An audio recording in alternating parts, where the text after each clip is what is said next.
Hello friends, দেখো last এক বছর না আমার ভীষণভাবে বাইরে খাওয়া হয়ে গেছে।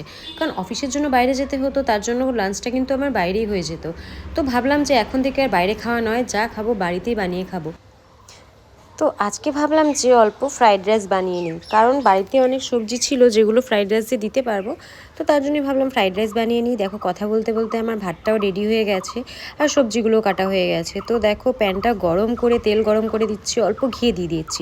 ঘি দিলে ফ্লেভারটা ভালো লাগে। আর পনিরগুলো ভেজে নিচ্ছি, কারণ পনিরও রাখা ছিল ফ্রিজে, দেখলাম তো ভাবলাম পনিরও দিয়ে দিই অল্প ফ্রাইড রাইসের মধ্যে। তারপরে দেখো গরম মশলা ভেজে তার মধ্যে যত শাকসবজিগুলো কেটেছিলাম সবগুলো ভেজে নিচ্ছি ভালো করে।